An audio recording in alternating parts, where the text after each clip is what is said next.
Et j'attendais, je ne vous le cache pas, ce moment avec un peu d'impatience. Je vous ai compris. Sunny ways, my friends, sunny ways. Parce que c'est notre projet. Nothing, just an incident. La gauche caviar découvre la tête de veau. Continuer de préserver notre différence comme Québécois parlant français en Amérique. Tout à fait raison, monsieur le Premier ministre. Bonjour et bienvenue dans ce nouvel épisode de podcast. Cette semaine, donc, on est de retour et je suis en compagnie toujours de Pidou. Salut. Faudrait peut-être qu'on arrête de dire qu'on est en compagnie d'eux. Oui, c'est vrai, parce qu'on qu'on est toujours est que deux. tous les deux. Ouais. Donc c'est ça. Radi, tu nous manques. Bof. Non, c'est pas vrai. De toute façon, il les écoute pas, donc il pourra pas dire. L'enfoiré. Cette semaine, on va vous faire un épisode. Alors, installez-vous, faites-vous un petit chocolat chaud, détendez-vous, parce qu'aujourd'hui, on va parler des tueurs en série et des anecdotes bien horribles. Non, parce que en fait, en parlant en off avec Pidou, on s'est rendu compte qu'on regardait des documentaires un peu sur ces trucs-là. Puis il y a un peu une vibe aussi sur Netflix qui est très mise de l'avant.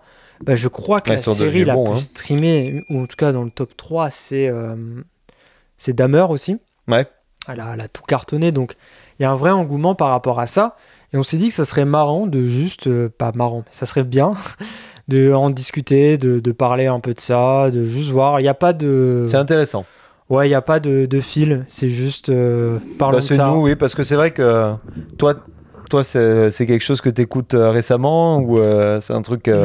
Ah oui, c'est quand même assez récent dans le sens que j'ai jamais trop aimé ces trucs-là. Je trouve que c'était un peu morbide, c'est un peu... Ouais, pareil, j'ai eu la même réflexion. Je cherche un truc en même temps. C'est un peu comme tu me disais, j'aime pas regarder la F1 pour voir des accidents.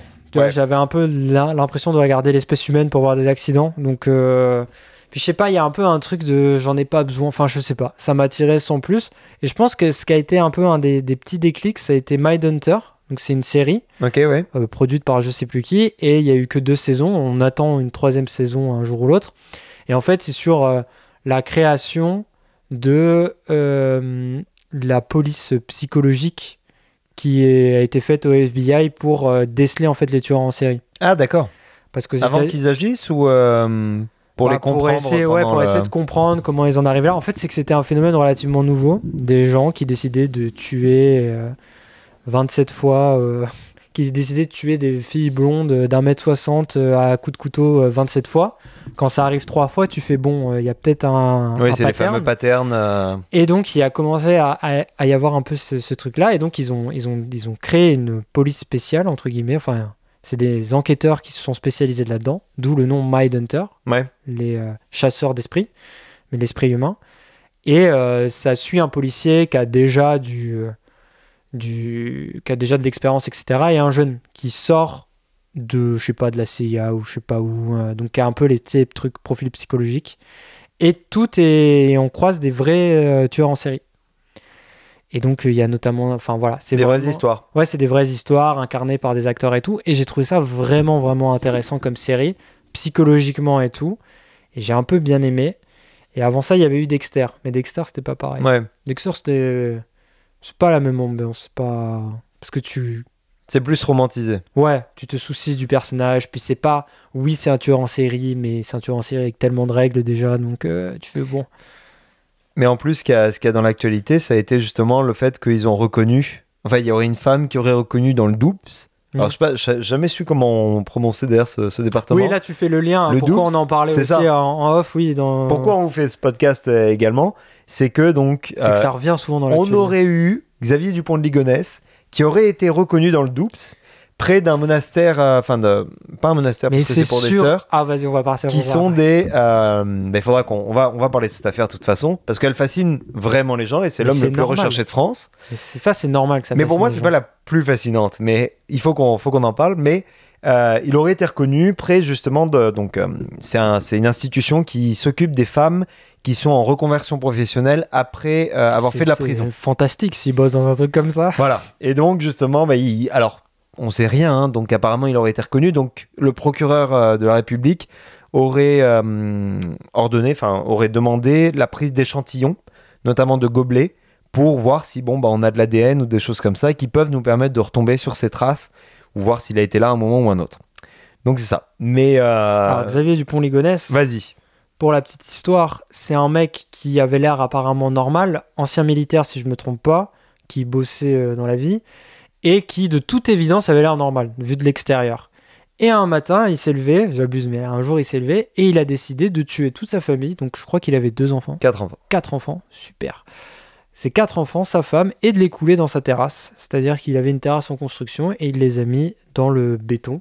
Plus précisément en dessous. En dessous. Et il avait une terrasse, en dessous il y avait un espace creux, et en dessous il les a mis, après il l'a enterré, et par-dessus il y a après il s'est barré, et on l'a jamais retrouvé. Et dans les dernières traces que je trouve fantastiques, qui me fascinent, moi, c'est qu'il l'a dit à son meilleur pote en disant, son meilleur pote lui dit, ah, ce soir on se voit et tout.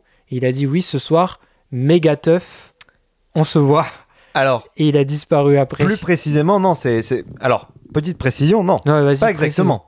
Ou c'est quand il l'a découpé qu'il disait, enfin quand il disait ça. D'abord, il a envoyé des lettres. Oui, c'est vrai. Prétendant que en fait, il faisait lui et sa famille partie d'un programme de protection des témoins de la DEA, donc la DEA que vous retrouvez dans Breaking Bad, qui est justement quoi il serait pris dans une histoire de trafic et que justement il aurait témoigné et qu'il serait aux États-Unis, mais qu'on ne les retrouverait jamais et que c'était pas la peine de les rechercher, etc. Mais il a été observé. Déjà, on a retrouvé les cadavres de sa famille, donc c'est sûr que non. Toi et ta famille n'êtes pas dans ce programme. Mais également, il a été retrouvé dans le sud de la France. Enfin, il a été aperçu sur une caméra de surveillance en train de retirer de l'argent à une machine à distribuer les billets. Et il a fait coucou à la caméra. Et ça, c'était génial, ça aussi. Et après, on n'a plus aucune image. Et ce coucou à la caméra, on l'a même pas nous, parce que c'est une pièce à conviction. Et en France, à la différence des États-Unis, on ne peut pas accéder aux pièces à conviction tant que l'affaire n'est pas classée. Sauf que là, l'affaire n'est pas classée. En plus, ce qui est fou, c'est qu'il a mis, du coup, à cause de ça, à cause du temps qu'ils ont mis à retrouver et tout, il a eu, je crois, 2 semaines d'avance, en fait, sur la police, physiquement. Il a eu le temps parce que c'était littéralement, il peut être n'importe où dans le monde. Genre, j'avais vu un policier qui avait travaillé sur l'affaire qui disait, mais en fait, le problème, c'est que, oui, il peut être en France, mais il y a peu de chance, en vrai, dans l'absolu. Ce qui est plus probable, c'est qu'il a pu après partir n'importe où. Et il avait fait un parallèle qui était un peu glauque, mais à peu près, il disait, mais regardez, quand on a cherché le dernier assaillant qu'a fait le Bataclan, à quel point on a galéré à le retrouver alors qu'on savait où chercher. Ouais. Et lui, c'était un peu différent parce qu'il était aidé par les gens sur place. Mais un mec qui sait qu'il sera pas aidé, et qui est ancien militaire, ça du coup c'est important. T'es sûr qu'il est ancien militaire ? Je suis presque sûr de ça. Qui sait qu'il va se faire choper. D'ailleurs, tu vois, très bon réflexe. Il tire du cash. Il n'utilise pas sa carte pour pas être tracé. Et que il a pu acheter un faux passeport. Et un faux passeport, c'est pas si compliqué que ça à avoir pour sortir de l'Union Européenne. Et une fois qu'il est sorti de l'Union Européenne, mais il peut être n'importe où. Genre vraiment, c'est terminé. Genre en vrai, il peut être au fin fond de l'Amazonie, comme dans le Doubs, comme en Ukraine. Là où il avait été aperçu, c'était à Roquebrune sur Argent. Et moi, ma théorie, donc c'est dans le Var. Parce qu'après, il y a un gars qu'on a cru à Bruxelles aussi, qui n'avait rien à voir avec lui. En Écosse. En Écosse, pardon, qui n'avait rien à voir avec lui. Rien à voir. Et qui manquait un doigt, je crois. Vraiment, il n'y avait rien de fou. Il est tout le temps aperçu. Parce que vu que c'est l'homme le plus recherché, il y a plein de gens qui se font des petites fan théories, qui le voient. Non, et puis il a une tête un peu normale. Oui, il est monsieur tout le monde. Il ressemble à David dans The Office. David Wallace. Oui, voilà. Bah, c'est à cause des lunettes, ça. Je pense, ouais. Mais c'est l'époque aussi, tu sais, les lunettes carrées et tout. Mais il a une vibe. Mais c'est vrai qu'il ressemble un peu à Monsieur Tout le Monde. Et c'est un peu le côté, du jour à l'autre, ton voisin, d'un coup, il commet le pire. Et c'est le gars le plus recherché depuis plus de 10 ans, là, maintenant. Tu sais, comme. Non, mais surtout qu'on n'a pas idée. Moi, c'est ça qui tue, c'est qu'on n'a pas un début de piste mais c'est ça, tangible. Donc, moi, ma théorie, c'est que. Déjà, il est vivant. Il est dans le Var. Oui, il est vivant. Et il peut crever, non ? Comment ? Il peut être mort. Il peut. Ça se peut, il a chopé le Covid, il est mort. Le Covid, il est mort. Ouais. Alors là, ça serait les pires des cons. Mais non, c'est qu'en fait, il s'est barré en bateau. Il était dans le Var, il a retiré du cash. Tu te barres en n'importe quel pays de l'autre côté de la Méditerranée, tu refais ta vie. C'est vrai. C'est pas dur. Mais c'est vrai que quand même. C'est pas dur. Faut le faire. Non, mais c'est accessible. Dans le sens, c'est accessible. Oui, mais ce gars-là était fauché, il avait plus d'argent, et c'est vrai que voit, il y a tout le temps des livres qui ressortent sur lui, alors que on s'entend que, entre guillemets, il a juste buter sa famille. Mais alors, je voulais en venir avec ça. Voilà. J'ai regardé le petit. Ça va partir n'importe comment. On va faire ça, beaucoup de liens, d'accord? J'ai regardé l'histoire, le documentaire Netflix sur le petit Grégory. Ouais, super, 5 super heures docu. de bons moments. Pareil, c'est horrible, mais il y a un peu un truc de... C'est une histoire qui dépasse tout l'entendement vis-à-vis de la gravité du crime. Ça, c'est exceptionnel, ouais. C'est que oui, c'est un enfant qui meurt et c'est horrible. Mais ce que je veux dire, c'est que ça reste un vrai fait divers. Un fait divers fascinant qui a traumatisé tout un village. Oui. Mais quand tu vois, par exemple, Lola, récemment, on en a parlé. Mais on n'en a pas parlé autant du degré qu'on a parlé de Grégory. Parce qu'il n'y avait pas du mystique. Parce que dans l'affaire du petit Grégory, qu'est-ce qui fait que c'est différent? C'est le corbeau. Le corbeau rend fou. Moi, ça me fait...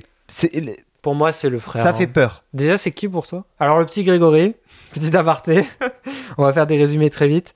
C'est un petit enfant de 4 ans, je crois, qui s'appelle Grégory, comme son nom l'indique, et qui avait donc son père et sa mère, et il vivait où? J'ai oublié là. Dans un petit village français, très typique, où il y a vraiment pas... Il y a 2000 habitants, je crois, hein, c'est pas un gros truc. Et en gros, vers 17h, l'enfant a disparu. Il jouait dehors, et dans le jardin de la propriété familiale, et il a disparu. Et il a été retrouvé quelques heures plus tard dans la Vologne. La Vologne, voilà, je cherchais, dans la Vologne, qui est un petit fleuve qui passe. Et il a été constaté décédé. Et dans les choses qui sont apparemment perturbantes, c'est notamment le fait qu'il n'y a aucune trace de violence sur le corps de l'enfant. Il est quand même attaché... Oui, mais c'est pas violent. Il n'a pas été battu. T'as l'impression qu'il est endormi. C'est ce que le policier dit dans le documentaire. Et en parallèle de ça, ce qui est important d'avoir à l'esprit, mais je vous renvoie vraiment au documentaire Netflix, parce que là, pour le coup, il y a tous les détails. Ah oui, il est quand même complet. Tout est bien. Il vous explique toute la famille qui est très complexe, je trouve, à comprendre, etc. Là, parce que c'est une grande famille. Je revois l'arbre généalogique, moi. C'est 80 personnes, je crois, en tout, qui ont été soupçonnées d'un moment quand c'est la famille élargie. C'est ça, il y a tout le village, parce que c'est des petits villages qui sont très isolés. Et en plus, tout le village, et ça aussi qui est assez impressionnant là-dedans, c'est qu'il y a un aspect où tout le monde était un potentiel suspect dans ce village. Tout le monde. Ah non, c'est sûr. Ils sont tous passés, je crois, 3-4 fois, parce que donc il y a eu des lettres anonymes qui ont été postées à la suite de la disparition et la mort. C'est en fait, le corbeau, c'est un mec qui ou une femme, déjà, ça a pris parti, qui pendant 6 ans d'avant a appelé la famille du petit Grégory, donc le père et la mère, et aussi des fois la grand-mère et d'autres gens de la famille proche, du côté du père en tout cas, parce que ça vient c'est de la famille du père, qui a appelé pour dire des choses horribles, des menaces de mort, des je vais te tuer, le petit chef, il l'appelait le petit chef traumatisant. Le petit chef, c'est le père de Grégory, qui était contremaître et qui avait un peu plus d'argent et qui s'était acheté un fameux canapé en cuir. Voilà. Donc il les appelle. Des fois, il passait juste de la musique. Des fois, il ne parlait pas, le corbeau. Il appelait pour ne rien dire. Et c'est le corbeau qui a tué le petit Grégory. Ça, on en est certain. On n'est même pas certain de ça. Et la lettre. Oui, mais la lettre... La lettre, il est dans... Tu le retrouveras jamais, ton fils, et il est dans la Vologne. La lettre a été après le meurtre. Ouais, mais elle a été postée normalement à 17h, quelques heures après. C'est-à-dire que, dans tous les cas, à minima, le corbeau est complice. Dit que la lettre a été écrite par le corbeau. Et c'est là tout l'intérêt de cette lettre. À minima, il est complice. Il était au courant, il est dans le truc. Mais il y a plusieurs personnes. Pour moi, il y a plusieurs personnes. Et donc, c'est ça qui rend fou, c'est que pendant 6 ans, ils se sont fait harceler. Et encore aujourd'hui... Au téléphone, la voix était modifiée. C'est très bizarre. Ouais. Pour l'époque, parce que c'est dans les années 80. Ouais. Donc c'est un concept de modifier une voix. C'est avec des trucs, genre du papier d'aluminium sur le combiné et tout. Et c'est pour ça qu'on ne sait pas qui c'est, parce que l'ADN n'était pas autant répandu. Mais surtout, ils n'ont pas fait. Ils n'ont pas fait les bons tests. Ils n'ont pas fait les bons tests. Dans un petit village comme ça aussi, c'était compliqué. Ils ont enterré le gamin. Quasiment. Et il y a ça. Les téléphones n'ont pas d'afficheur, donc on ne voit pas qui c'est qui appelle. Donc bonjour pour savoir qui c'est. Et c'est une époque où quand même c'est différent. Il faut avoir vu la personne. Et dans les trucs qu'on marquait, c'est la nièce qui change d'avis en cours de route. Qui change sa version des faits. Qui change sa version en disant non, c'est le gars avec la moustache là. C'est le frère. Non, c'est le mari de la sœur, un truc comme ça. Ah, c'est compliqué, mais oui, c'est ça. Bon, bref, c'est lui. Puis finalement, non, c'est pas lui. Elle change sa version du jour au lendemain, mais genre fondamentalement, en disant qu'elle a menti et tout. Et encore aujourd'hui, on ne sait toujours pas qui était le corbeau. Parce que, par contre, le corbeau s'est arrêté le jour où le petit Grégory est mort. Mm. Et on ne sait pas qui a enlevé et jeté dans la Vologne Mais ça a été une affaire petit Grégory. très médiatisée, à tel point que le premier journaliste, juge il est d'instruction... horrible, hein. Le journaliste de Paris Match. Bah ça, il y a deux versions. Moi, j'aime. Non. Dans un premier temps, ouais, désolé pour le bruit. Dans un premier temps, tu dis bah il a permis à la famille d'avoir une exposition médiatique qui fait qu'on s'intéresse à l'enquête. Mais le problème, c'est que le premier juge qui s'en est chargé, le fameux petit juge, Ça aussi, ça rajoute. il a tellement été exposé aux médias, etc., que bah, littéralement il en est mort parce qu'il s'est suicidé par la suite. Mais ça a été des erreurs de procédure Quand il sort qui en ont conférence amené... de presse improvisée Ouais. et qui dit des dingueries, Il a eu cet attrait et c'est vrai que je comprends l'aspect de fascination là-dessus parce que tu dis c'est une famille très compliquée pour moi parce qu'après en fait, plus c'est pourquoi- le père est allé buter une des personnes qui était suspectée, l'oncle, parce que comment on appelle ça, pour lui il était sûr. Sauf que le problème c'est que l'oncle, juste avant de se faire buter, il a dit attends, pose la carabine, je vais tout expliquer. Et le père a pas pris le temps, il l'a buté. On dirait que c'est scripté. En vrai, Et je suis désolé, on dirait que c'est scripté. C'est horrible, mais on dirait que c'est scripté. Le problème c'est que quand tu regardes les faits, etc., Il est quand même l'oncle bien était- coupable, l'oncle. Hein. ben, l'oncle était le plus à même de savoir qui c'était. C'est un beau canapé pour un petit chef. Ouais. Et c'est vrai qu'il y avait beaucoup de choses qui ressortaient du corbeau qui venaient de frustration de l'oncle, qui lui voyait du coup son... Bah, le frère du coup du père, du père du petit Grégory, avait beaucoup de frustration sur la réussite de son frère. C'est ça. Notamment, il y a une histoire d'un canapé en cuir où quand il rentre chez lui, il lui dit c'est un beau canapé pour un petit chef. Et il fait référence au canapé cuir. Le corbeau fait référence au canapé cuir dans les lettres et dans les appels. Je sais plus si dans les lettres et les C'est appels. Bernard Laroche, Ouais. l'oncle. Ouais, Et c'est ça. l'appel. Donc c'est du côté... Et l'appelle aussi le petit chef. Il l'appelle jamais par son prénom ou son nom. Le C'est corbeau ça. il l'appelle le petit chef. Donc il y a un truc de c'est familial. C'est ça. C'est vraiment... Mais en fait, moi, ce que je me dis, c'est pourquoi lui plus qu'un autre, tu vois. C'était Pourquoi plus ça la pourquoi le phrase petit par Grégory Ouais, par rapport au début. parce que vraiment, le corbeau. Le corbeau est le C'est coup vrai. où... parce que du coup, la mère a été pendant longtemps accusée, où on lui a dit ah mais qu'il Elle a en son fait enfant trop à joué... l'enterrement. Non mais L'argument de l'enterrement, ça, il y elle en avait fait des trop à journalistes l'enterrement. qui regardaient les réactions de tout le monde. Et la mère, mais vraiment c'est dégueulasse le traitement médiatique de la mère. Parce qu'elle était en train... Le gamin jouait devant, en fait, devant la maison. Mais c'est la une maison propriété était- privée, hein, c'est pas. C'est Oui, ouais, c'est un, Mais c'est c'est- un terrain. Mais Pas de campagne en mais France. ça veut dire. Mais il y a aussi un truc, ça veut Dans dire. les années 80. Moi, c'est sûr que c'est quelqu'un de la Dans famille, les c'est Vosges. quelqu'un de très proche, parce qu'il connaissait la personne. C'est ça. Parce qu'un gosse, il ne suit pas indépendant. Il va. Il est petit, hein. Ouais, mais déjà, il l'a pas enlevé. Ouais, oui. Il lui a Bah. dit de venir, parce que sinon, il aurait crié. Tu prends un gosse, tu le soulèves, il crie. Ouais. Hein, c'est Ouais. impossible, surtout s'il est en train de jouer. Et moi, je pense qu'il le connaissait, du coup. Ouais, mais c'est ça. Donc, le fait que ça soit l'oncle. Mais donc la mère qui était en train de faire son repassage avec la musique de la télé, avec l'enfant donc qui jouait dehors, donc devant la maison. Et au bout d'un moment, elle fait ah bah tiens, ça fait longtemps que je n'ai pas vu Grégory. Puis là, elle le voit plus. Et là, vraiment, c'est la panique. Au début, elle pense que c'est le grand-père qui est venu le récupérer parce que les grands-parents habitaient en face. Mais finalement, bah, ils se rendent compte que bah, pas du tout. Et c'est là où vraiment ça a été terrible. Et le corbeau, il agissait depuis très longtemps à tel point qu'ils avaient un enregistreur pour enregistrer le corbeau que leur avait donné la police.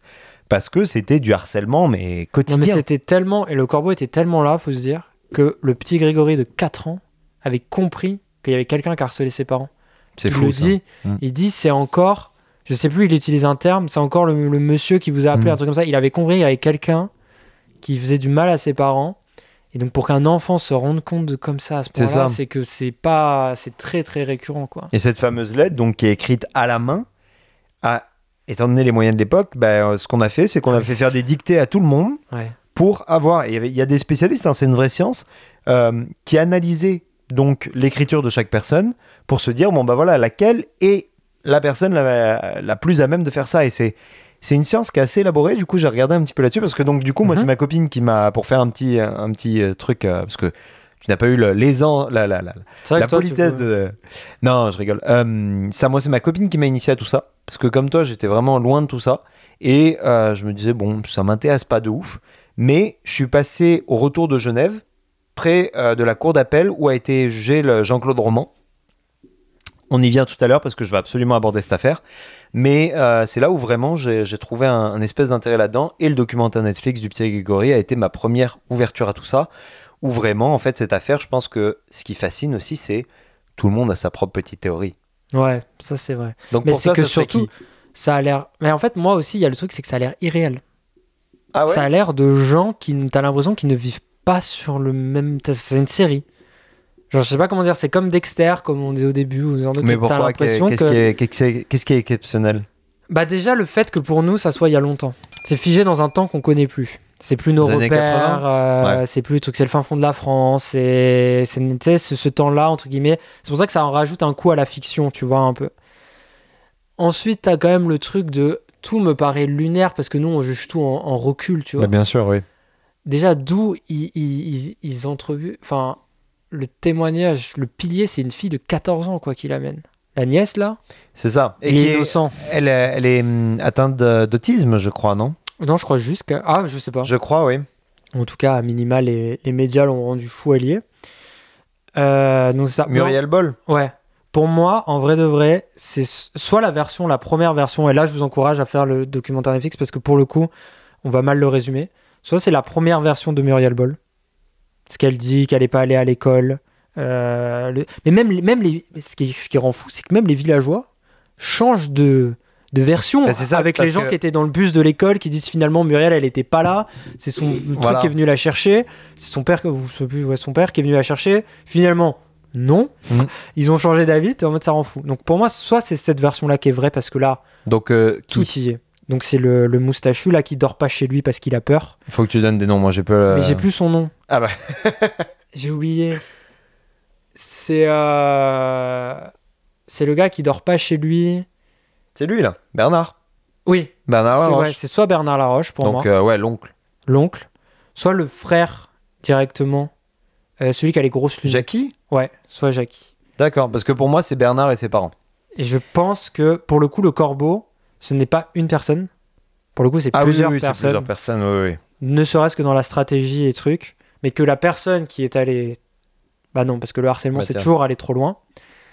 Tu as les photos, là. Ouais, voilà. La personne qui a fait le meurtre, pour moi, c'est lui. Ouais, voilà, c'est Michel. Pour moi, c'est soit Michel Villemain, Ah ouais ? ouais, le frère, Ok. soit Bernard Laroche. Parce que ce qui est fascinant aussi dans cette affaire, c'est que donc le père, en commettant du coup ce meurtre, est allé en prison. La mère aussi est allée en prison parce que pendant longtemps, elle a été suspectée d'être la meurtrière donc de son enfant.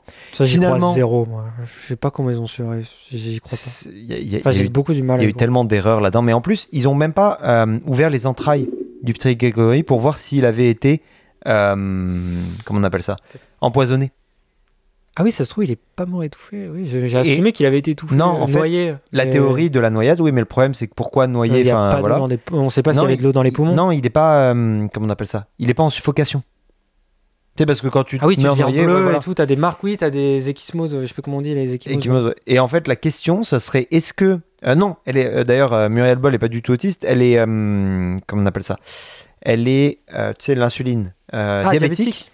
Et en fait, c'est ces piqûres d'insuline qui auraient, comment on appelle ça, rendu inconscient Grégory, puis déposé dans la rivière, et donc il se serait noyé, mais inconscient, enfin, en étant inconscient. Donc, il serait endormi, quoi. il n'aurait pas eu le choc. Oui, parce c'est vrai que la manière dont il retrouve le corps, on a l'impression qu'il il ne s'est pas débattu. C'est ça, Dans non, l'eau, bah, ni de rien. toute façon, il est même pas, il y a même pas de confusion autour des liens. Tu sais, il y a peut-être des trucs de essayer de s'arracher, je sais pas, quelque chose. T'as l'impression qu'il est juste. C'est ça. Et donc, en tuant Bernard Laroche, le problème, c'est aussi que, étant donné que c'était vraisemblablement l'un de ceux, ou en tout cas il a prétendu en savoir beaucoup, eh bien, comme tout le monde est mort parce qu'on était dans les années 80, avec des gens qui étaient déjà âgés à l'époque. Oui, puis en qui fait, avait un mode de vie, à mon avis. Ils ont tous commencé à mourir, les uns après les autres, et aujourd'hui, on n'a plus grand monde en vie de cette famille qui peut encore dire des trucs. Muriel Boll, par exemple, a écrit un livre, là, en plus, au moment de la sortie du du documentaire, mais le problème, documentaire. c'est qu'elle est tellement revenue sur ces versions que... On a du mal à la croire maintenant. Voilà, Ouais. même au niveau justice, parce qu'elle a été harcelée aussi par le petit juge et tout pour donner des versions, etc. etc. Et puis elle subissait même des pressions à l'intérieur même de sa famille, enfin c'est terrible, qu'à la fin tu te dis mais on saura jamais. Non, Même avec les progrès de la science, je pense, moi, dans le saura truc jamais. qui m'a traumatisé, c'est quand ils refont pour le jeter, ils reprennent un mannequin, ils mettent le poids du petit Grégory. ouais. Bon, ça ils Pour le font voir. souvent, ouais. Ouais, ça c'était, mais je sais pas, juste ça m'a marqué. Toi, tu penses que c'est qui? Moi pour moi c'est donc Bernard et ses parents. Bernard, ses parents, ouais. Mm. Enfin, on en est quand même assez proche. Bernard est quand même le principal suspect parce qu'il y a aussi le truc très culpabilisant de il est pas chez lui, il a peur qu'on le retrouve. Il y a quand même des trucs, tu te dis, c'est bizarre. Ouais, Alors ouais. pour un mec qui a peut-être dérapé, c'est très cohérent, tu vois. Ah mais c'est... Puis moi j'ai vraiment la sensation que Muriel, elle a fait la vraie déposition. Oui. Ils l'ont battue, t'as l'impression, Ah oui. et elle est revenue sur ce truc-là. Parce que quand elle a la caméra face à elle, il est innocent là. C'est... Non, t'as l'impression qu'elle... Elle dit un texte, elle a peur, enfin je sais pas. Ouais, ouais. Après c'est basé sur rien, Bah, c'est du subjectif, mais c'est ça qui a rendu l'affaire complètement folle. Mais moi, j'ai envie de te parler d'une affaire parce que on s'est pas parlé avant ce podcast. Par rapport à beaucoup d'affaires, par rapport à beaucoup de podcasts où on se coordonne, là on s'est pas coordonné à l'avance. Oui, très peu. Et moi, j'en ai un qui m'a rendu mais complètement ouf. Ok, ça se passe à Genève, dans les années, je crois 90, un truc comme ça. Il y a un gars qui s'appelle Jean-Claude Roman. Alright. Ce gars-là. Ça fait nom inventé. Oui, mais non, pas tellement. Puis ce gars-là, il est vraiment intelligent, ok? Il sera en médecine. Le truc, c'est que, et ça, en fait, pour moi, c'est la première, tu sais, la boule de neige. Ce gars-là, il passe pas sa première année de médecine. Le problème, c'est que la fille dont il est amoureux, qui est son amie, et son meilleur ami, passe. Ok, il passe en deuxième année. Et lui, quel est le choix qu'il décide de faire? La tuer? Non, c'est de mentir. C'est le premier mensonge. Il décide de faire croire à ses amis que lui aussi, il est passé en deuxième année. Pour l'instant, c'est le film 5 avec Pierre Ninet. Voilà. À partir de là, tout démarre. C'est-à-dire que il continue d'aller en cours avec eux. Lui, il lâche totalement ses études, il n'y a pas de problème. Mais dès qu'il y a un examen, il n'est pas là. Ou dès qu'on commence à lui poser des questions, ça commence à... Donc, il va en étudiant libre, entre guillemets. Genre, il s'assoit dans l'amphi, il s'assoit, suit mais quand il même n'est pas les du cours tout et inscrit. ok. Ouais, Parce qu'il est plus du tout en médecine. ouais, ok. Mais t'es même pas prêt de C'est savoir... trop bizarre déjà de faire ça. T'es même pas prêt de savoir où est-ce que ça va se rendre. C'est le début. Ça, c'est un mini truc. Il va à tous les cours. Il se présente aux examens, mais je sais même pas s'il se présente vraiment aux examens. Mais quand il commence à avoir des incohérences, qu'est-ce qui se passe? Il dit qu'il a le cancer. C'est un mythomane. Mais à un niveau incroyable. Mais à tel point que il va y avoir de l'argent qu'on va lui donner pour l'aider. En plus, c'est fou en médecine de dire qu'on a le cancer quand même. Voilà. Faut... Bah, tu t'adresses à un public qui est quand même Qui est, assez compatissant. Donc, voilà, mais au bout d'un moment, il va mieux parce que tu sais, il peut pas non plus faire croire ça, voilà. Donc, il va mieux. Et donc, il reprend les trucs avec eux, etc.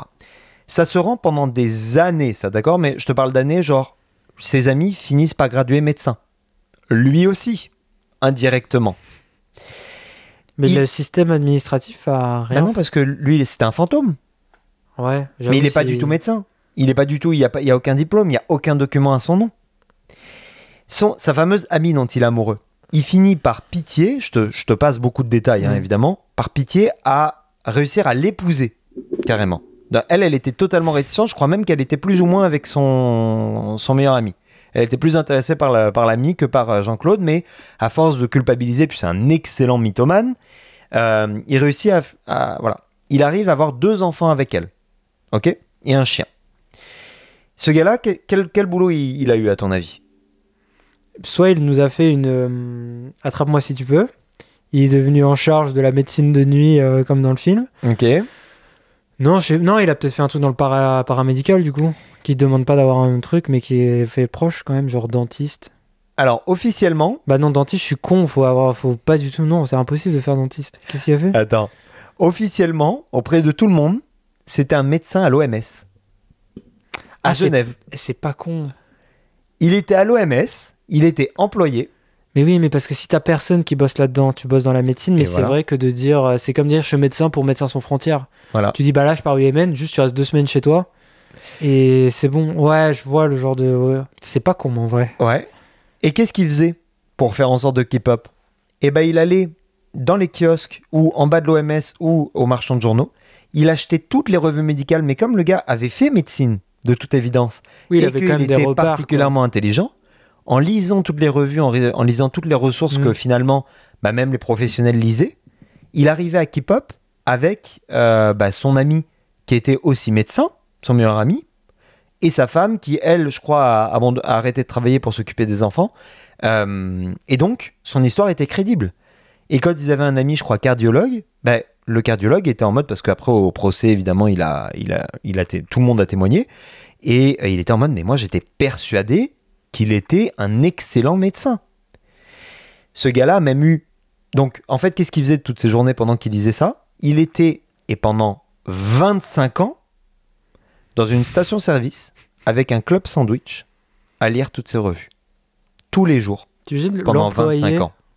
de la station-service qui s'est dit qu'il lui aussi, j'espère qu'il est suivi psychologiquement derrière. Mais dis-toi qu'il a menti à sa femme, à son meilleur ami, mais à ses beaux-parents, de qui il soutirait de l'argent pour payer soit son traitement, parce que dès que les gens commençaient à le questionner, il disait qu'il avait le cancer. Il a eu un cancer pendant 20 ans aussi. C'est tu sais, ça arrive, ça repart, tu vois, ouais. voilà. Mais c'était un peu sa porte de sortie. Et puis après, il disait il proposait à ses beaux-parents des possibilités d'investissement pour financer de la recherche ou des trucs comme ça, bref. Sauf qu'un jour, tout a commencé à s'écrouler, parce que sa femme a dit, mais attends, c'est un peu bizarre, parce que, on rencontre jamais tes collègues, et puis là, j'ai rencontré quelqu'un qui me dit qu'il y a un party de Noël à l'OMS. Comment ça se fait qu'on n'y est jamais, nous? Et là, une balle dans la tête. Non, pas tout de suite. Mais là, il a trouvé un petit tour de passe-passe, mais quand même, parce que la personne ne l'avait jamais vu. En question, la personne avec qui la femme avait parlé, elle savait pas de qui... Enfin, elle voyait pas, alors que, selon ses dires, Jean-Claude était un éminent oui, tout scientifique. le monde connaissait de près ou de loin, quoi. Et comme il était très intelligent quand tu avais une conversation avec lui, il paraissait incroyable. Ouais.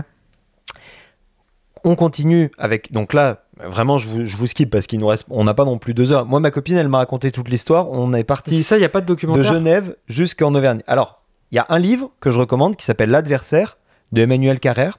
Il y a un film aussi qui a été fait, mais honnêtement, si vous n'avez pas tous les éléments de l'histoire, le film est incompréhensible. C'est un peu un film nouvelle vague, tu comprends rien de ce qui se passe. Mais dans le livre, il explique très bien. Et aussi, le beau-père, au bout d'un moment, il demande à revoir son argent. Oui. Sauf que l'argent, il n'y a plus, parce que l'argent, même s'il dépensait pas beaucoup, l'argent, il n'a jamais fructifié, il a servi à vivre... Il n'avait pas d'emploi, donc... Il n'avait pas d'emploi. Oui. Et donc, le cauchemar a continué à descendre, mais le gars était tellement dans un mytho, 25 ans de mytho. Imaginez 25 ans, vous faites croire que vous êtes médecin, que vous travaillez à l'OMS, auprès de votre femme, votre meilleur ami, vos beaux-parents, bref, tout votre cercle social. En fait, vous n'avez pas du tout la vie que vous avez. Mais le mensonge va encore plus loin parce qu'il avait une maîtresse. À qui il faisait croire ça aussi ? Oui, mais même à qui il faisait croire que souvent il rencontrait Mitterrand.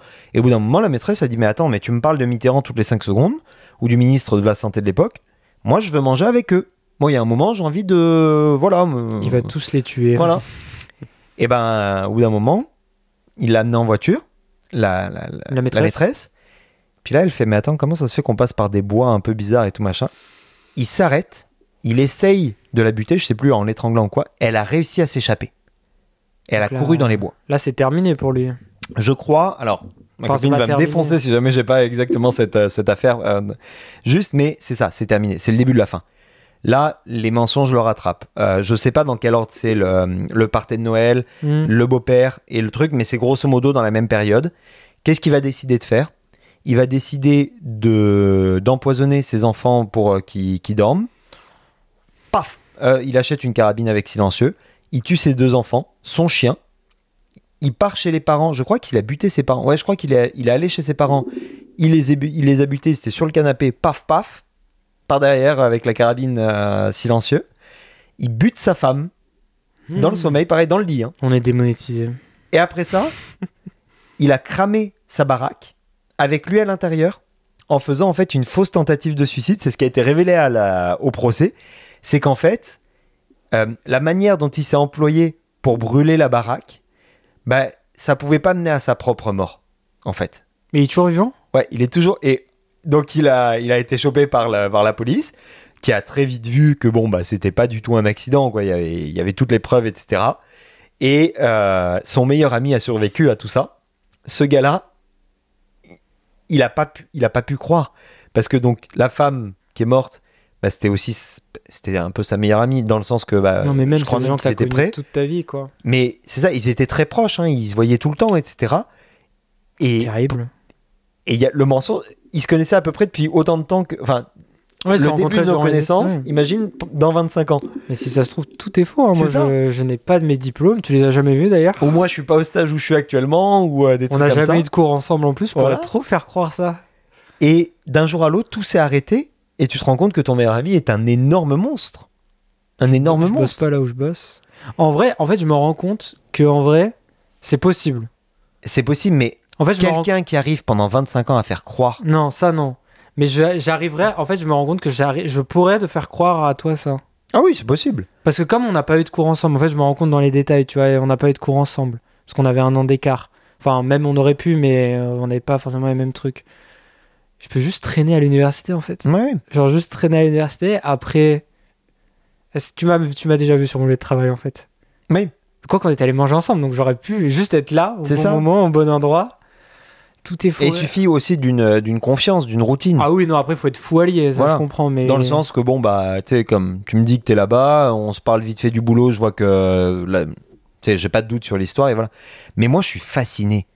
En fait, c'est terrible, hein, Ouais, mais non, mais c'est je ce qui me comprends. fascine, c'est d'avoir réussi. Mais je suis aussi quelqu'un qui, je pense que je sais bien mentir, mais je me sens trop vite, trop coupable pour pouvoir mentir. Mais t'as vu le film Arrête-moi si tu peux ? Non. Mais alors, Il faut vraiment que je le voie. c'est une histoire vraie qui est un peu fausse. C'est-à-dire que finalement, il y a peut-être eu beaucoup de mensonges, etc. Mais si tu le regardes, tu vas vraiment aimer. Parce que c'est vraiment le concept de comment un gars ment pour juste s'en sortir en permanence. Ok, ouais. Mais ça l'amène à un degré. Genre, je te dis, à un moment, il devient directeur des urgences de nuit d'un hôpital. Il n'a pas de diplôme de médecine, le mec. Et quand je te dis, il ne sait pas, et il va réussir à faire ça sans toucher un seul patient. Ah, c'est génial. Alors après, on s'est rendu compte que peut-être il avait pas mal bullshité, mais ne serait-ce qu'au niveau du scénario, quoi qu'il arrive, Ouais. tu vas kiffer. Et il y a aussi un élément de la première fois. Le truc de Ouais. la première fois qu'il ment, ou la première fois qu'il se dit, ça, il y a un truc qu'il faut que je fasse. Et jusqu'où ça l'amène. Et c'est une histoire relativement... Tu verras. C'est avec Leonardo DiCaprio, Tom Hanks, réalisé par Spielberg, et la musique de John Williams. Pas mal. Donc dans tous les cas, tu vas kiffer. C'est un beau Tu vas- crossover. Le policier est joué par Tom Hanks, c'est le gars qui Ouais, catch mais les Foucan et Je vois souvent des extraits sur TikTok très ou très des bon, trucs comme très, ça. très très bon. Mais donc, qu'est-ce qui est arrivé à ce fameux Jean-Claude Ouais, il est Roman à la devenu fin? quoi ? Ouais, il est en tôle. Même pas. Il a été envoyé dans un monastère à s'occuper de carottes parce qu'il n'était pas dangereux. Ouais, il était instable psychologique. Bah après, il a quand même tué 4 Oui, mais personnes, 5 personnes. Il les a pas tués dans le sens comment Il a dire. essayé d'en tuer une 6e, il a brûlé sa maison. C'est pas comme un criminel, c'est pas comme un gars qui va agresser des gens. Tu vois ce que je veux dire? Il a pas, évidemment, il était en Après, réclusion. j'imagine qu'il y a eu Il un était profil enfermé dans le- psychologique voilà. qui a été établi que oui, ils ont pas décidé ça au doigt mouillé dans une salle. C'est ça. Bon, ça va. Mais il a été envoyé donc dans ce monastère où je sais pas s'il est devenu moine parce que tu sais il faut faire des processus un peu religieux là aussi pour devenir moine, mais fermé, tu sais, il pouvait pas sortir du monastère, il était surveillé, il devait report, etc. Et tu sais, tu m'as dit que t'adorais les vidéos de Lina. Ouais. Bah il fait partie des équipes qui mettent en ligne et qui s'occupent des vidéos de Lina en fait aujourd'hui. Je crois qu'il fait les sous-titres des vidéos, tu sais quand on n'entend Mais pas c'est bien ou quand on. angoissant de fou. Ouais. Mais c'est fou qu'il soit encore dans la société. Mais non, mais je crois que donc il est dans le. Non, mais qu'il soit encore actif, qu'il fasse encore des choses. Mais t'as plein de tueurs. bah, Les t'as tueurs, le gars ça fait là. 25 ans peut-être. Ah, j'ai- 25-30 ans, grand max. Il y a un gars qui est passé, qui est mort, le grêlé. Tape le grêlé parce que j'ai pas tous les infos, mais c'est notre cellule de débunkage. C'est ça. Le grêlé, c'est un tueur en série français qui est passé dans une émission de télé très Ah, récemment oui. avec Nagui Ouais. en 2009. Il est mort récemment. En je crois. 2021, ouais. Ouais, il est mort il y a pas si longtemps. Et on s'est rendu compte qu'il Ah, est c'est passé buté. à la télé. Et tu te dis, t'imagines les candidats et tout. Enfin, je sais pas, quand tu passes à côté de Ouais, ce c'était un mec-là. tueur en série, c'est ça. Ouais. Mm-mm. Tu fais, mais quel. Ancien gendarme, cavalier au sein de la garde républicaine quand même. Hein. Ouais. Non, mais tu comprends Dexter en vrai. Quand tu vois la vraie vie, tu fais Dexter, c'est pas une si folle fiction que ça. Non, mais je pense que c'est ça qui fascine aussi, c'est le côté un peu... en tout cas, moi, perso, c'est le fait de me dire... Comment dire ? C'est ce que j'aime dans Breaking Bad, tu vois, c'est le côté... Bon, ah bah oui, Breaking Bad, tu dois kiffer, ouais. Ouais. Il y a la criminalité qui est... Ok, toute criminalité est terrible, toute criminalité est mauvaise, etc. Il n'y a aucun problème là-dessus, je suis totalement d'accord. Mais ce que je value toujours, dans tous les aspects de la vie, c'est l'intelligence. Quelle que soit la chose la plus terrible que tu as commis. Il y en a une qui va t'impressionner, quoi. Voilà. Quelque chose, la chose la plus terrible que tu as fait, s'il y a un semblant d'intelligence derrière, le côté moral sera toujours mauvais, mais ça va m'intéresser si c'est intelligent. Le gars qui agresse en bas de la rue, qui fait des trucs ou quoi, c'est débile, ça n'a aucun intérêt, c'est la même chose depuis, c'est pour ça depuis que le début les de gens l'humanité. ont adoré le Loup de Wall Street. Mais voilà. Parce que t'as l'impression, le mec c'est horrible ce qu'il a fait. Il a arnaqué des gens. Ouais. À la base, il a arnaqué des pauvres gens. Des pauvres, pas des riches. Oui, des pauvres gens qui n'avaient pas d'argent pour se faire de l'argent et tout. Et après, il a arnaqué des gens plus riches. Mais bon, et les gens ont adoré ce mec-là parce qu'il y a un truc de... il est intelligent, quoi. Mais c'est pour ça que les gourous de sectes, et on parlait de Raël juste avant, me passionnent parce que eux, ils vont encore plus loin. C'est au-delà de mentir ou quoi. Ils créent des micro-sociétés. Ils enferment des gens dans un système de croyance, mais qui est très auto-centré, où finalement, ils contrôlent tous les aspects de leur vie. Ils s'enrichissent un maximum, mais même pas, ils vont pas être en yacht ou quoi après derrière. Ils restent avec eux à poil dans la forêt. Donc, ça sert un peu à rien d'être riche quand t'es comme ça. Mais c'est vrai que tu... Mais après, des fois, ça se termine très mal. Hein. Ah oui, non, bien sûr. Je vous conseille le documentaire Waco. Sur Netflix. En Amérique... Non, aux États-Unis. C'était une secte du jugement dernier, en gros. Les mecs avaient plus d'armes. Ils ont dû envoyer les tanks pour aller les débusquer, les gars. Ah, c'est pas la même les que tanks je crois, américains, tu vois les tanks Abrams qui sont en Ukraine ? Ils ont dû envoyer les mêmes tanks. Dans les années 80, quand même. Mais genre, les mecs étaient surarmés à un degré. C'est un siège qui a duré... C'est la plus grosse tuerie de masse aux États-Unis. Les policiers sont entrés. C'est un documentaire de 3 épisodes sur Netflix. Tu te dis, c'était une secte où les mecs se sont... Mais ils avaient des lance-roquettes. Mais genre... Le degré d'armement, tous les mots que je dis sont plus fous les uns que les autres. Mais c'est les États-Unis, ils ont... Mais même pour les États-Unis, de devoir envoyer des tanks Abrams, normalement, c'est des tanks qui sont faits pour l'Afghanistan, pour des champs de bataille. Ils ont réussi à les exploser, les tanks. Les mecs avaient des snipers, mais des snipers, pas des snipers genre... Le fusil de ton grand-père. Non, les barrettes 50, les trucs avec le recul de... Les trucs que t'as dans Call of, là. Les trucs où tu t'arrêtes de respirer, faut que ton épaule, c'est une brique, et genre, c'est... Non, c'est fou, et genre, c'est exceptionnel. Ah ouais. Mais tu vois, moi, c'est l'intelligence et des fois, juste la violence pure et dure. Ça, par contre, non, moi, ça m'impressionne pas. Alors... Tu vois, Waco, c'était un peu ça. C'est que c'était la violence, finalement, parce qu'il n'y a pas d'intelligence à avoir un lance-roquette ou d'avoir un truc, tu vois. Mais dans celui qui m'a pas mal traumatisé au niveau de la violence, c'est... Alors là, pareil, documentaire Netflix. Mais si vous êtes montréalais, si vous êtes québécois, vous connaissez peut-être, c'est... déjà, le nom du gars, c'est Luca Rocco Magnotta. Déjà. Italien ? Non, c'est un nom de scène qui s'est donné. Je sais pas ce que c'est son vrai nom exact, mais c'est un nom de scène qui s'est donné. Et le documentaire de Netflix s'appelle Don't Fuck With Cats. Je sais pas ce que c'est en français. Donc c'est ne messe pas, comment on dit Ne fais pas des bêtises. Ne fais pas des bêtises avec... Ouais, n'emmerde pas ça. N'emmerde pas les chats. Et en gros, c'est un mec qui vivait... alors au début, il vivait à Toronto, je crois, ou Ottawa, en tout cas en Ontario. Et qui a commencé à mettre des vidéos de lui sur Internet. Il a mis une vidéo de lui. Et lui, c'est vraiment le portrait typique d'un tueur en série. Parce que les tueurs en série, ils ont des gradations maintenant. Tu sais, on arrive à voir le cheminement qu'ils prennent. Et un des premiers trucs, c'est qu'ils vont commencer par tuer des formes qui sont... C'est pas inanimées, mais qui sont très éloignées d'un humain. Genre, brûler des fourmis. Genre, prendre des vers... et les étirer et voir combien de temps ça craque. Alors, il y a plein de gens qui vont dire, moi j'ai fait ça quand j'étais petit. On va pas s'étendre sur la violence animale. Non mais déjà, il y a plein de gens aussi qui vont dire, moi j'ai fait ça quand j'étais petit, prendre une loupe et essayer de brûler des fourmis, des trucs comme ça. Mais il y a un degré où vous vous rendez compte que c'est bien, pas bien, etc. Après, l'étape d'après, c'est de prendre un truc qui ressemble à un truc. C'est de prendre un animal qui est affectueux des humains. un hamster, un chien. Souvent, c'est le chien des voisins. C'est pas le tien. Tu tues cet animal-là. Après, tu es un humain. Et après, c'est répéter la chose. Et en gros, lui, la première truc qu'on a, c'est qu'il s'est filmé et il a mis une vidéo sur Internet de lui en train de tuer un chaton. Alors, il a mis 2 vidéos de lui. La première, c'est un où il a un cobra, je crois. Enfin, un serpent. Et il fait en sorte que le serpent tue le chaton. Donc déjà, le concept. Et le deuxième, plus horrible. Et c'est vraiment On va peut-être passer les détails s'ils sont trop hardcore. Non, mais ça, c'est psychologiquement, c'est ça. C'est, trigger warning. De toute façon, l'épisode, vous y attendez. Ouais, mais les animaux, ça peut... Ouais. Bah, si jamais tu me...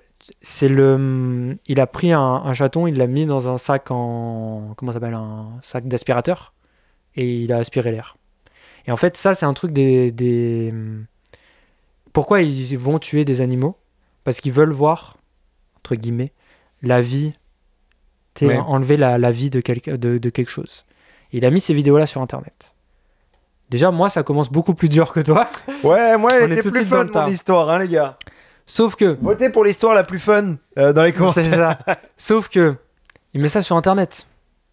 Les gens, il y a une meuf, ils ont retrouvé des gens, ils ont commencé à vriller sur Internet. Ils ont dit, vous pouvez pas faire ça. Ben, je comprends.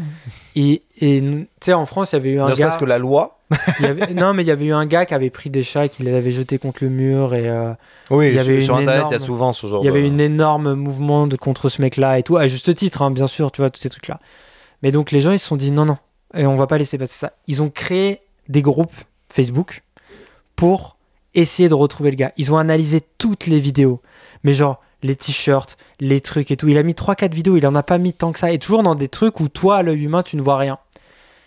Ils sont allés porter plainte à la police. Sauf que la police, elle ne pouvait rien faire. Parce que, en gros, j'ai pas les technicités, mais genre, en gros, c'est de dire que déjà, ils n'arrivent pas à l'identifier. Donc déjà, ils peuvent pas savoir. On est en 2010, donc normalement, la police pourrait faire quelque chose, tu vois, au niveau d'Internet, mais c'est pas le concept. Ils ont toujours un cran de retard. C'est que maintenant Voilà. qu'ils peuvent vraiment te cibler. C'est ça. Et après, ils avaient sorti une excuse du style « Ouais, mais en vrai, on sait pas si ce qu'on voit, c'est vrai. » Tu sais, ils avaient un peu essayé dans le truc. Donc les gens ont décidé de se saisir de l'affaire. Et ils arrivent à le retrouver. Ils arrivent à trouver la chambre exacte. C'est un appartement à Toronto. C'est ça, un appartement à Toronto. Et il y a des gens qui décident d'y aller.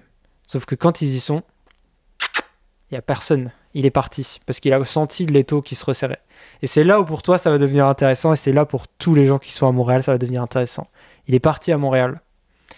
Et il vit dans un appartement à Côte-des-Neiges. Donc si vous êtes étudiant à l'Université de Montréal, vous voyez très bien où c'était.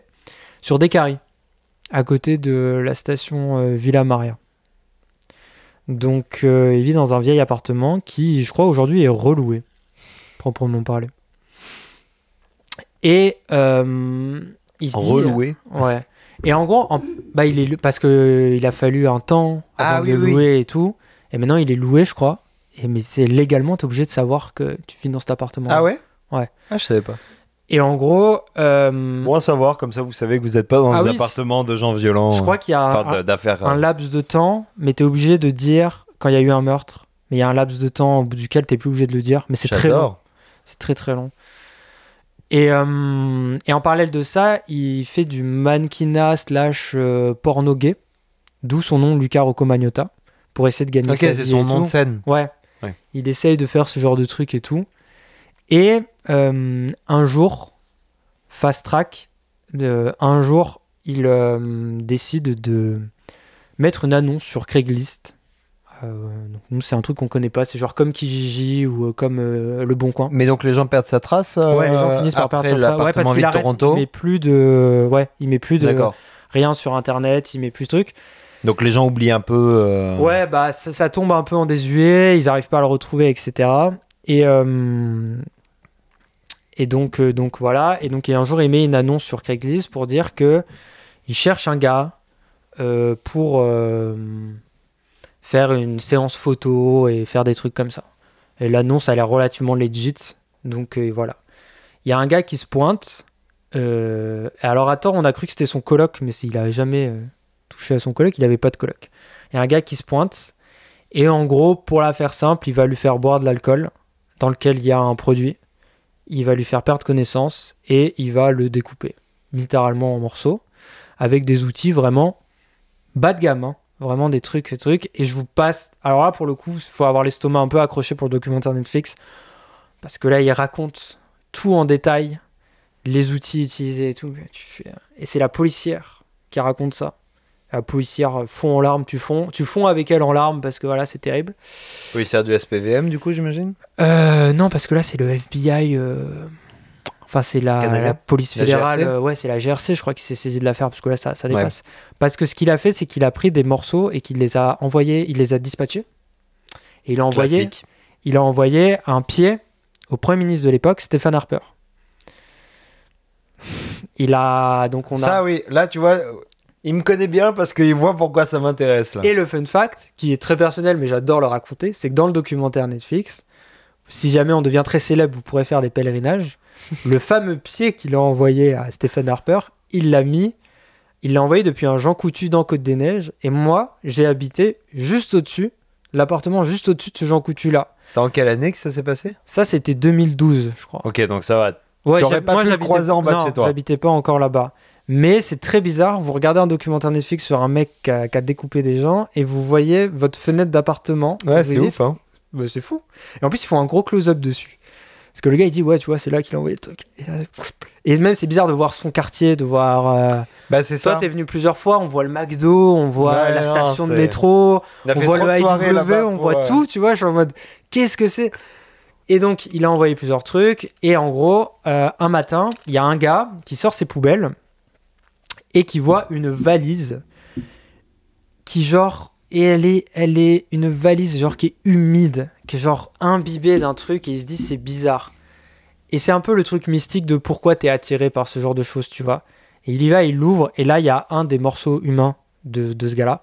Donc là, ça devait sentir. Il dégueule sa race. Mais là on est 24 heures après, tu vois. Parce qu'en gros le moment où il envoie le pied et tout, tu vois, c'est un truc. Donc là il appelle la truc, et là justement, la police arrive, et là le policier qui est appelé sur place, il dit bah là vraiment, il dit pas ça comme ça, mais c'est bah là vraiment, à aucun moment vous êtes formé pour ça, genre vraiment avant même votre café du matin, c'est terrible. Donc là je crois que tout de suite la GRC se sert, parce que là c'est trop un truc hardcore et tout, et après ils vont retrouver à des endroits éparpillés tous les morceaux, ils vont retrouver les pieds, etc. Et dans les choses qui m'ont traumatisé, la chose qui m'a le plus traumatisé de tout le documentaire n'est pas un truc violent. C'est ça qui est fou, c'est qu'il y a un moment, il y a les caméras de surveillance dans son hall d'entrée. Oui, parce que comment on sait que c'est lui là du coup ? Et donc il y a un moment où, parce qu'on a en plus dans le documentaire, t'as toutes les vidéos, hein. Pas la vidéo de, parce qu'évidemment il l'a mis sur internet la vidéo de quand il fait tous les trucs, mais ça tu la vois pas. Par contre il y a des moments t'as un peu les bruits, t'as un peu les trucs, c'est pour ça qu'il faut vraiment être accroché, tu vois. Et t'as la vidéo, donc tu vois le gars arriver chez lui, c'est dans le hall d'entrée, et 2 heures après, tu vois Rocco Magnotta redescendre. Et là, il a fait un truc qui m'a tétanisé de fou, c'est qu'il y a des vitres, il y a des miroirs, et il se recoiffe comme ça. Il est tout seul. Il se remet le t-shirt comme ça. Le t-shirt qu'il a, c'est le t-shirt du gars qui vient de découper. Je te jure, je sais pas pourquoi ça m'a tétanisé cette information-là. Il s'en va, il revient avec un petit sac, et dans le petit sac, c'est de la javel, des trucs comme ça, pour genre, en gros, donc ça veut dire qu'il vient c'est sûr et certain qu'à ce moment-là, il a ça. La vidéo d'après, c'est lui qui jette des trucs dans les poubelles. Il a peut-être acheté au Jean Coutu d'ailleurs, la javel et tout. Je sais pas, genre, mais le fait, c'est de le voir se tirer le t-shirt pour le bien qu'il soit mis, ça m'a tétanisé. Et genre, fast forward, donc là, on a sa tête et tout, et à ce moment-là, maintenant, j'espère que vous allez y penser à chaque fois. C'est l'anecdote que je vais vous dire. Qu'est-ce qu'il fait ? Il décide de partir. Et donc, on le voit partir de son immeuble. Où est-ce qu'il va ? Il a une connaissance à Paris. Donc, il va en France. Et donc là, vous dites, pas si fou que ça l'anecdote, parce que finalement, il a tué le gars. Après, il s'en va. Classique. Mais dites-vous qu'il y a un gars, il a pris un vol Air Transat, qui a passé, du coup, 6h30 à côté d'un gars dont la veille, il avait découpé quelqu'un d'autre. Donc à chaque fois que tu prends l'avion tout seul, et le mec avait un t-shirt Mickey aussi, Luca Rocco Magnotta. Il avait un petit t-shirt Mickey. Le t-shirt du gars qui venait de découper? Non, là c'est un autre t-shirt, il s'était changé entre-temps. Mais dis-toi qu'à chaque fois que tu prends l'avion, peut-être que le gars à côté de toi pour faire Montréal-Paris. Ça, c'est sûr. Ouais. Et comment il s'est fait choper? Et parce que c'est ça. Parce que aujourd'hui, il est en prison. Il s'est marié. Et là, en prison, il s'est marié? Ouais. Et là, il a été déclassé dans une... au début, il était dans une prison à très haute sécurité. Bah oui, forcément. Puis là, il est dans une prison à sécurité, genre semi-haute sécurité. Mais en gros, comment ils l'ont chopé, c'est qu'en gros, après, il a voyagé en Allemagne, etc. Et pareil, il y a un gars qui l'a hébergé. Il savait pas tout ça. Enfin, c'est quand même fou, tu vois. Et finalement, il est allé en Allemagne. Et c'est à Berlin qu'il s'est fait attraper. Et en gros, il était tellement imbu de lui-même que genre, il est allé dans un cybercafé. Et il est allé checker il voulait aller voir la fiche Interpol qu'ils ont lancée sur lui. Parce qu'il suivait les médias et tout, donc il savait qu'il y avait une fiche Interpol. Donc il a voulu voir la fiche Interpol à lui. Et le gars du cybercafé, c'est un mec qui regarde beaucoup les infos. Ah et merde. il s'est dit, c'est bizarre, il me dit quelque chose. Et il a fait un move de dingue, c'est qu'il s'est dit, je vais faire semblant de changer les poubelles pour voir ce qu'il fait. Pour bien avoir, pour j'arrive à revoir son visage, mais pour voir si j'arrive à voir son visage. On commence à changer les poubelles. Et là, il vient à côté de lui pour changer la poubelle. Et là, il dit, j'ai vu que c'était le gars qui était en train de se regarder lui-même son avis Interpol. Donc là, il prend la poubelle, il s'en va, il appelle la police, il dit ouais, là je suis presque sûr qu'il y a un gars qu'on cherche et tout. Manque de bol pour lui, il y a un petit camion de l'armée juste à côté, en patrouille comme ça. Et du coup, comme ils savent pas, la police délègue ça à l'armée et c'est l'armée qui l'a arrêté. Il s'est fait extrader instantanément et il a été jugé. Tu vois, il n'y a pas... Cette histoire, elle me fascine parce que c'est d'une violence. Et encore, je veux pas rentrer dans les détails, mais c'est très violent. Bah oui. Et en même temps, mais il n'y a eu qu'une victime, du coup? Ouais, il n'y a eu qu'une victime. Mais tout le monde s'accorde à dire qu'il cherchait la prochaine. D'accord. Ouais. Parce qu'il y a vraiment tout le truc classique du gars là, qui va faire ça, tu vois. Putain, c'est ouf. Et le truc, c'est que l'appartement, je suis déjà passé devant chez lui aussi. Parce que je connaissais bien le quartier et tout. Il y a un truc de aussi, ça me fascine parce que je connaissais bien le quartier. Oui, c'est proche. C'est ça, c'est dans ta ville. Les codes, tu les as.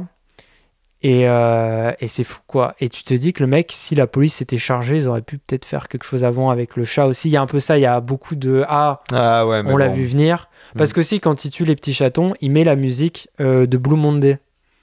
C'est une musique très connue. Et si vous avez vu le film... American Psycho, la musique d'ouverture c'est la même. Donc déjà tu vois qu'il y avait qui s'identifie un peu au il y avait personnage. Clairement un message derrière parce que tout était calculé, tu vois. Puis pareil, c'était sûr parce qu'il était très imbu, etc. Et pour revenir au début du podcast, c'est pour ça que je pense que Xavier Dupont-Ligonnès, s'il est toujours en vie, il fera un move comme ça. Tu penses qu'il va déraper? Il va déraper à cause de l'ego. Ouais, mais c'est pas un... Alors, à la différence, donc là, et puis c'est un peu pour finir ce podcast sur là où on l'a démarré, Xavier Dupont-Ligonnès, il a, de ce qu'on voit notamment du document, il y a aussi un épisode sur Netflix, mais ça fait partie, je crois que c'est Unsolved Mysteries, Moi, la je série. l'attends. Et d'ailleurs, sur Xavier Dupont-Ligonnès, si vous arrivez à le trouver sur Internet, il y a Society, un magazine français, qui a fait une double édition dessus, où il résume tout. Et c'est incroyable. Il y a tout ce qu'il faut dedans. T'as aussi l'épisode là, si jamais, pour ceux qui veulent pas lire. Oui. C'est Unsolved Mystery, c'est, je crois, le dernier épisode de la première saison. On attend tous le documentaire Netflix de 5 heures, 5 parties, avec là, la sœur folle alliée qui va quand même venir témoigner dans le documentaire. Enfin, pas folle alliée. Mais son meilleur ami aussi, là, c'est le gars, il est full on média, là. C'est juste. Parce que ces deux-là, en fait, donc lui, Xavier Dupont-Ligonnès, c'est de la bourgeoisie versaillaise. C'est de la bourgeoisie parisienne à la base. Ouais. Sa femme, pareil.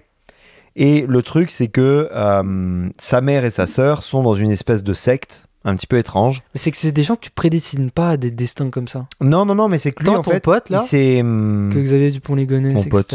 Non, mais Roman, je sais pas quoi, là. Ah, Jean-Claude Roman. Oui, Jean-Claude Mon Roman. pote Théo.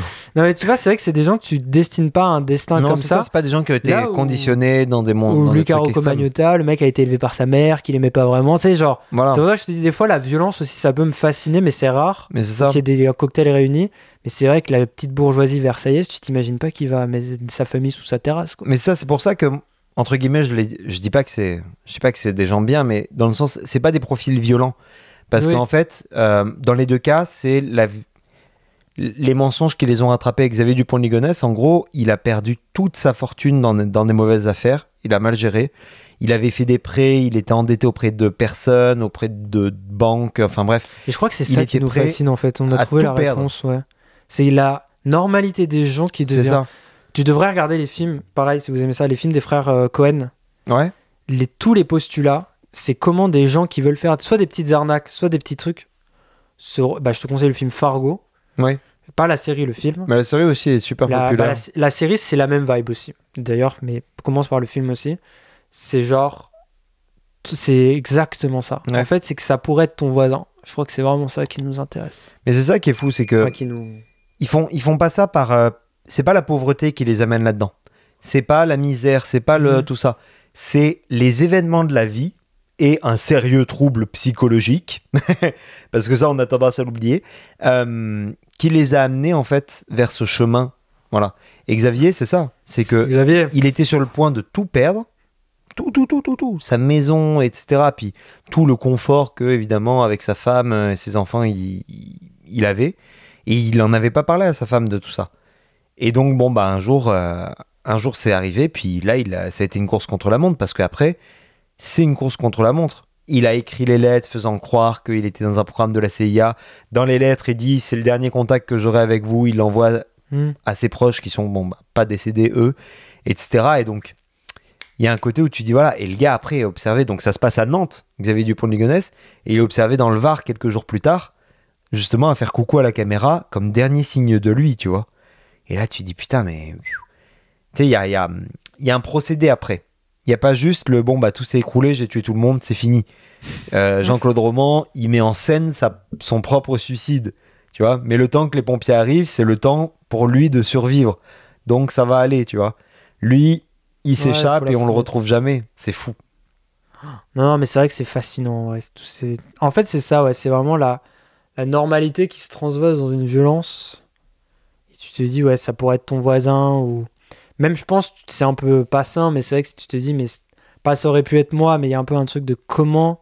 Parce que moi, je n'arrive pas à me dire, je deviendrai comme ça. Mais c'est parce que t'as Comment pas le trouble. lui arrive à aller à ce point-là. Parce que t'as pas ce trouble psychologique. Jean-Claude Roman, c'était un mythomane pendant 25 ans. Mais tu vois, lui, j'arrive à plus comprendre. J'arrive pas à comprendre le moment où il tue tout le monde. Non, bien sûr. Mais j'arrive à comprendre peut-être comment tu peux te retrouver enfermé dans un mensonge. Par contre, à tenir aussi longtemps. Mais c'est le fait de le tenir. Mais moi, ce que je me dis, c'est qu'il y a un moment, on lui a dit alors, t'as réussi l'examen.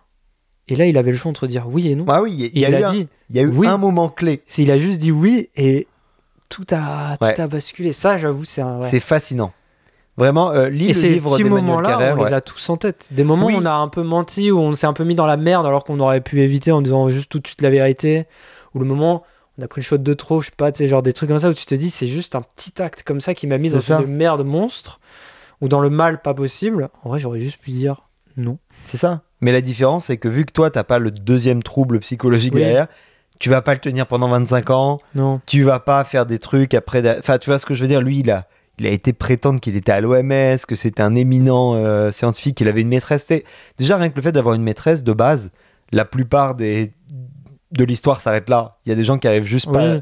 La double vie, enfin, je veux dire, ça te prend un commitment psychologique qui est énorme. Le gars, il a du K-pop sur toutes les actus scientifiques pendant 25 ans. C'est un travail intellectuel énorme. Non, c'est fou. Et en plus, tu prends une maîtresse à qui tu mens aussi, parce qu'elle aussi il faisait croire ça. Je sais pas, moi j'adore. Enfin, j'adore. C'est terrible. Oui. Mais voilà, c'est cocasse. Voilà. C'est mieux que les petites mafias ou les trucs comme ça, où c'est de la violence pure. Et là, ça m'intéresse pas parce que c'est bestial. Voilà. Non, puis elle devient intéressante quand ils font justement des trucs comme ça.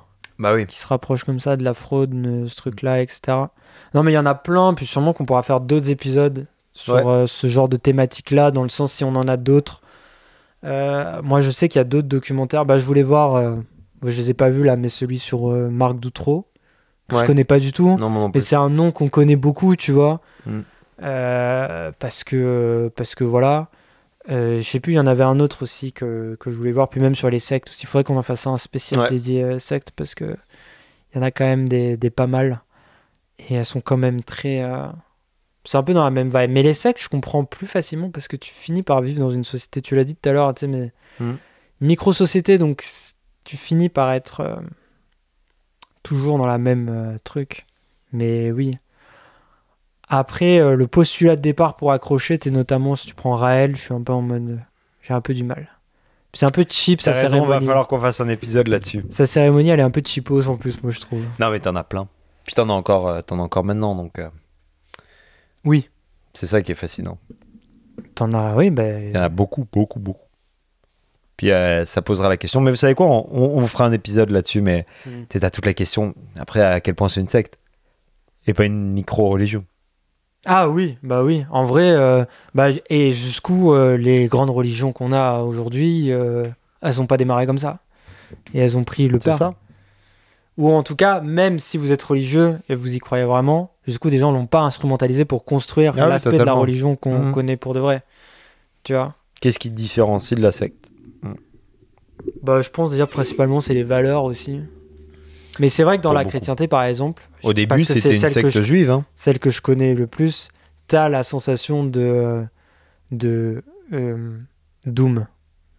Oui, de l'apocalypse. De l'apocalypse, qui est souvent la motivation des sectes aussi. De dire, il faut qu'on soit prêt pour le grand moment. Donc, mais c'est vrai qu'elle c'est beaucoup... c'est pas été la valeur qui a duré le plus longtemps, celle-là. Non, c'est ça. Qui était le plus de l'avant. Elle est dans un seul évangile aussi, que dans Jean, l'Apocalypse. Oui, mais il en parle depuis le début. En fait, Jésus arrive en étant la réponse à la mort. Mais donc la mort est imminente. Donc voilà, l'Apocalypse est détaillé dans Saint Jean, mais Saint Jean déjà a mis 200 ans avant d'être publié, entre guillemets. Le message du Christ était... Peut-être un jour on en fera un sur les théories du complot et la chrétienté. Le fait qu'il y a un évangile de Pierre, gardien du paradis, il est au fin fond du Vatican, qu'il a écrit des textes qu'on n'y ait pas accès, que Marie aussi, soi-disant, on aurait mais il y a les révélations de Fatima. C'est ça, il y a plein de trucs où je pense qu'on pourrait faire un peu un truc sur ça aussi, c'est intéressant parce que c'est souvent des trucs qui fascinent les gens. C'est pas parce que j'ai vu le Da Vinci Code hier que je dis ça, un peu peut-être, mais ça influencé. Ça joue. Bah écoute, merci beaucoup. Bah, avec plaisir. Regardez une vidéo sur YouTube un peu cool, regardez des trucs un peu détente après cet épisode qui vous a peut-être mis dans le mal ou alors vous disant, nos autres podcasts qui sont aussi présents sur Spotify, YouTube, Apple Podcast, Amazon Music, Google Podcast, Deezer et sur YouTube, là où les gens nous ont vus en visuel depuis le début. Et ils ont oublié un truc, c'est juste là, je crois, c'est s'abonner. Ça, faut pas l'oublier. Et juste à côté, il y a le petit pouce en l'air. Donc ça, c'est toujours un grand plaisir à appuyer. Prenez soin de vous, prenez soin de vos proches. Et puis on se dit à la semaine prochaine pour un prochain épisode. Bye. Ciao.